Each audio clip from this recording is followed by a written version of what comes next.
Welcome to Solent Sports News. I'm Harrison Reed with your latest local and national sporting headlines.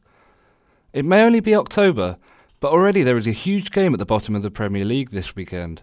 Southampton are looking to kick-start their season as they play host to Newcastle on Saturday. Luke Dennis spoke to some Saints legends at St Mary's. It's been a miserable start to the season for Southampton. They sit in 16th place with just 6 points to their name. The Saints have only netted 6 times in the league, despite the addition of Liverpool striker Danny Ings. The clash with Newcastle this weekend is a huge game at the bottom of the table, with the Magpies yet to win a game. Club legend Francis Benali believes this is the perfect match for Hughes's men to get their season up and running. Fine margins, I think it is. It's just to turn it in our favour, and I can hopefully see that happening on Saturday against Newcastle, where a few goals to go in, the confidence to come back, and we'll put a little bit of daylight between us and some of the other teams. Hi, my name is Peter Rodrigues, captain of the 1976 Cup final winning team. The last man to lift a major trophy for Southampton says the club needs to start scoring goals. They've got a couple of good lads up front. Unfortunately, their track record isn't that great when you analyse it. So I think they need a couple of strong strikers up front. Defeat for the Saints would leave them just a point above Newcastle, who start the game at the bottom of the table.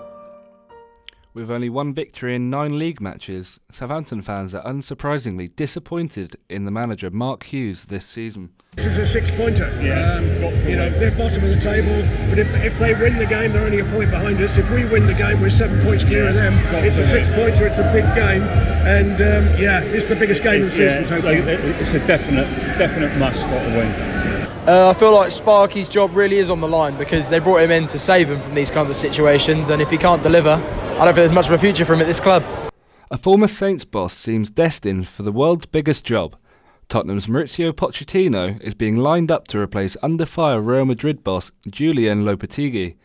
Madrid's hierarchy hope an early exit from the Champions League may persuade the Argentinian to move, while Lopetegui could be sacked if things don't go their way in the El Clasico this weekend. It's a busy non-league weekend in Hampshire. After 2 defeats in a row, and with new injury troubles, Eastleigh Football Club travel to Halifax Town this weekend. The Spitfires currently sit 10th in the National League, but remain with no permanent manager after Andy Hessenthaler left for Dover earlier this month. New interim assistant Ross Flitney revealed the team news ahead of tomorrow's trip. Yeah, we got Josh Eyre back, which is a massive plus. I think we'll possibly be without Raider and Zeb. We've had Zeb in this week, so that's kind of good. We've got a good understanding of him now, what's going on. Having Josh back's a massive help. Havant Waterlooville travelled to 3rd place Leyton Orient this Saturday in need of a win. The Hawks have not won in 7 league games and were also knocked out of the FA Cup by Met Police last week, a team 2 levels below them.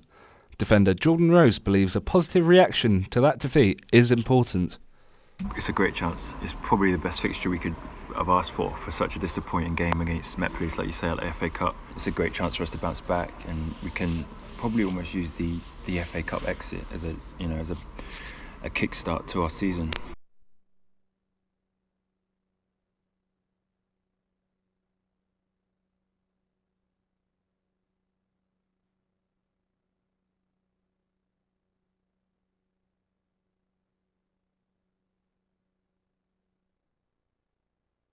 It's a massive game for us. Not only are we wanting a cup run, we haven't really had a cup run in a few years, and I think it would be massive for us to just get some success in the cup. It'd be good to see some old faces, obviously a Gosport, not just for like Benno, where it's his old club, Wildy, Robbo, Tony Lee, people like that who were at us last year. A former Premier League footballer has been racially abused. With more on the breaking news, Lewis Blaine joins us in the studio.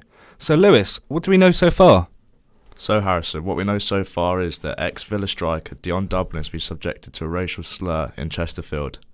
He says it is the first time it has happened to him in about 15 years. However, a spokesman from Derbyshire Constabulary has confirmed that Dublin has not reported the incident, even though they have encouraged him to do so. Thanks, Lewis. The queue to fight Anthony Joshua is ever growing. Another potential opponent has emerged as former foe Dominic Breazeale. The American lost to Joshua in 2016 by knockout, but has called for an eventual rematch. Breazeale hopes to go into the return bout after capturing the WBC title. The Formula One World Championship can be decided as early as this Sunday. With 3 races remaining, Lewis Hamilton only needs to finish 7th or above to claim his 5th world title ahead of rival Sebastian Vettel. But how has Vettel slipped off the pace? Charlie Cranston explains. Vettel's victories in the first 2 races of the season seem to set up a fight for a 5th world title between himself and Lewis Hamilton. However, a season of missed opportunities and mistakes followed for the Ferrari driver. First up was Azerbaijan. Gunning for the race lead, Vettel dived down the inside, but instead of the champagne, he only tasted smoke as his tyres locked up and sent him down to 4th. Another lock-up in France cost him a penalty and damage, which sent him tumbling to 5th. However, many think the defining point of the season was at his home Grand Prix in Germany. Is it out of the race? Sebastian Vettel! Accidente! C'est ça! Katastrophe! Sebastian Vettel à la faute! Da ist er rausgeflogen. Sebastian Vettel neben der Strecke. With a sprinkle of rain, Vettel's Ferrari slipped into the gravel and out of the race.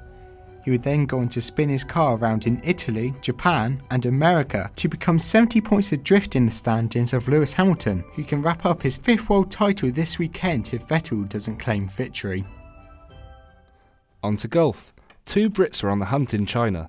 Justin Rose, who once played as a youngster at Tilney Park Golf Club in Hampshire, and Tommy Fleetwood are currently 3 shots back of the early pace setter Tony Finau at the halfway stage. Rose won the WGC title that he won here a year ago. That's all for now, but tune in at 4 PM for a last look at today's sports headlines, where we'll be hearing about the 5th set rule in tennis, the societies at universities, and remember that you can look at our website solentjournalism.co.uk.